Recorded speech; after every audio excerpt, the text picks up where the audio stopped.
युवक ने अपनी मछली एक मरणासन्न गरुड़ को खिलाई। गरुड़ ने एक सुनहरी मोती उगली और उसे इशारा किया कि वह उसे निगल ले।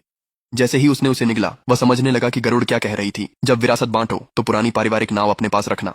शुरुआत में युवक ने इसे कोई महत्व नहीं दिया, लेकिन बंटवारे के दिन उसके पिता ने घोषणा की, सबसे बड़े लिन हाई के लिए 10 लाख, दूसरे लिन ताओ के लिए और 10 लाख। पापा, आपको यह पहले करना चाहिए था।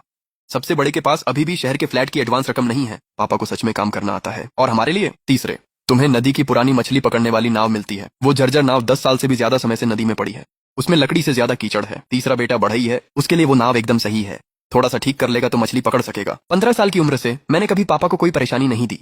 हर साल मैं लौटता हूँ, घर की मरम्मत करता हूँ, पाइपलाइन बदलता हूँ और उन्हें डॉक्टर के पास ले जाता हूँ। 2 मिलियन में से मुझे कुछ नहीं मिला, सिर्फ एक सड़ी हुई नाव मिली। पापा, लिन युआन ने आपकी 8 साल तक देखभाल की है, क्या तुम उसे सिर्फ एक नाव दे रहे हो?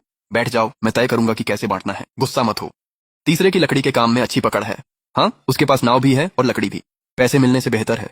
ठीक है, मैं स्वीकार करता हूँ, तुम समझदार हो। अगर तुम्हें पैसे की जरूरत हो तो अपने भाई से मांग लेना। अरे, क्या तुम लोगों ने बंटवारा कर लिया? लिन युआन को कितना मिला?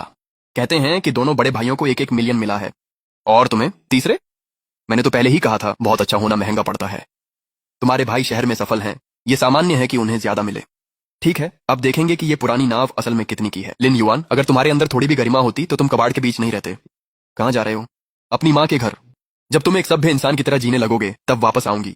8 साल अपने पिता की देखभाल की और अब उसकी पत्नी भी उसे छोड़ रही है। ये विरासत बांटना है या किसी भिखारी को कुछ टुकड़े फेंकना? तीसरे, पापा से नाराज मत हो। नाव पुरानी है, लेकिन उसे ठीक कर लो तो अभी भी काम आ सकती है। मैं तुम्हें एक अच्छी खबर सुनाता हूँ। मैंने अपना मिलियन शहर के एक शॉपिंग सेंटर में निवेश किया है। अनुमान है कि यह निवेश 3 गुना हो जाएगा। जब मैं अमीर हो जाऊंगा तो तुम्हें भी कुछ मिलेगा। ठीक है, तुम अपना काम करते रहो। उसका मिलियन 3 गुना हो जाएगा। और मैं, चाहे मैं पूरी नाव खोल भी दूं, उसकी कीमत 3000 युआन भी नहीं है। पारिवारिक खजाना। बहुत अच्छा, मैं इसे जला दूंगा जब तक कुछ भी बाकी ना रहे। आह, ये खुशबू, सुनहरा नानमू का जीवाश्म। असंभव, ऐसा हो ही नहीं सकता। आखिर तुमने मुझे दिया क्या था? लिन युआन, क्या तुम वाकई इस कबाड़ को ठीक कर रहे हो? छोड़ दो अब। अगर इसे तोड़ दोगे तो कम से कम खाना पकाने के लिए लकड़ी तो मिल जाएगी। नाव मेरी है, मैं इसके साथ जो चाहूंगा वही करूंगा। उन्हें 1 मिलियन मिला और तुम्हें ये कबाड़, लेकिन तुम इसे खजाने की तरह रखते हो। ये खजाना है या नहीं, इससे तुम्हारा कोई लेना देना नहीं है। ये कैसी खुशबू है? इस लकड़ी से इतनी अच्छी खुशबू क्यों आ रही है? ये पानी में इतने साल रहने की अजीब सी खुशबू है। दूर रहो और इसे मत छुओ। दादाजी की किताब में लिखा था कि सुनहरा नानमू लकड़ी पानी में या 1000 साल तक जमीन में दबी रहे, सड़ती नहीं है। और पूरी नाव इसी लकड़ी से बनी है। वाकई ये नानमू है। क्या तुम अपनी माँ के घर पहुंच गए हो? हाँ, उस नाव को भूल जाओ। कल अपने पिता से बात करो और सब कुछ साफ कर लो। बात करने की जरूरत नहीं है, इस बार मैं बर्दाश्त नहीं करूंगा। तो फिर तुम क्या करने वाले हो? जब मैं सारी सच्चाई जान लूंगा तब तुम समझ जाओगे। लिन युआन, मैं अब और खोखले वादों का इंतजार नहीं कर सकती। मुझे 3 दिन दो। मुझे यह जानने के लिए 3 दिन चाहिए कि इसकी असली कीमत कितनी है। तीसरी बात, आंटी झाओ कह रही हैं कि तुम नाव की सफाई कर रहे हो। क्या तुम वाकई ये कबाड़ ठीक करोगे? ये तुम्हारा काम नहीं है। पापा ने इसे रखने या फेंकने को कहा है। दिक्कत है तो 5000 लो, मैं संभाल लूंगा। 5000 तो काफी अच्छा है ना? ये तो बस सड़ी हुई लकड़ियों का ढेर है। तीसरे, क्या तुम सच में इसे अपने पास रखना चाहते हो? मैंने कहा है कि मैं इसे नहीं बेचूंगा। हाँ, पूरे नाव को अच्छे से ढक दो। अब इसे सूरज से भी बचाना पड़ेगा क्या? कम सवाल करो और काम करो। वाह, इसने तो इसे ढक भी दिया। कल देखने नहीं दे रहा था और आज इसे ढक दिया है। क्या इसके अंदर सोना छुपा रहा है? जो भी फिर से नाव को छुएगा उसके खिलाफ शिकायत दर्ज कराई जाएगी। यह तो सड़ी हुई नाव है। तुम किसे डराने की कोशिश कर रहे हो? मालिकाना, दस्तावेज मेरे पास है। जो भी इसे छुएगा वह चोरी करेगा। चलो, कोई परेशानी मत ढूंढो। ये 4 मीटर की ठोस लकड़ी है जिसमें निरंतर ग्रेन्स हैं। ये अंदर से खोखला किया गया एक ही टुकड़ा है। फर्नीचर बनने पर इसकी कीमत 20 लाख से अधिक होगी। उन्हें पैसे मिले। मुझे एक नई जिंदगी मिली थी। लिन युआन, अब तुम क्या नाप रहे हो? मैं नाव की मरम्मत कर रहा हूँ।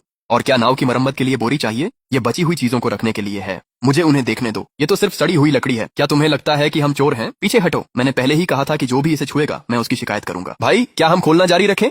अंतिम हिस्से को ध्यान से हटाओ।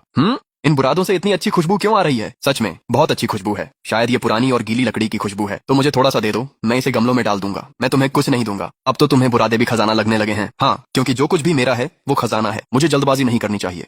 मुझे पूरी नाव को नहीं छूना चाहिए। पहले मैं एक बची हुई लकड़ी के टुकड़े का मूल्य जांचूंगा। इसमें कोई दरार या सड़न नहीं है। अंदरूनी हिस्सा पूरी तरह सुरक्षित है। हाँ, तुम अभी तक सोए नहीं हो? मेरी माँ चाहती है कि मैं कल पूछूं कि तलाक कैसे शुरू किया जाए। अभी मत जाओ। ऐसा क्या है जो तुम मुझे दे सकते हो ताकि मैं इंतजार करती रहूं? लिन युआन, मैं एक सामान्य जीवन चाहती हूँ। ऐसा नहीं कि तुम सिर्फ अपने अभिमान के लिए कुछ करो। मैं ये अभिमान के लिए नहीं कर रहा हूँ। मैं कुछ बना रहा हूँ। क्या चीज? ऐसी चीज जो तुम्हें वापस घर ले आएगी। मैं कल रात तक इंतजार करूंगी, 1 मिनट भी ज्यादा नहीं। तीसरे, मैंने सुना है कि तुम नाव को खोल रहे हो। इसे ठीक करने के लिए किनारे को खोलना पड़ेगा। मैं पूछ रहा हूँ कि क्या नाव अभी भी पूरी है? यह हमारे पूर्वजों की विरासत है। अपनी मनमानी मत करो। ये मुझे दी गई थी।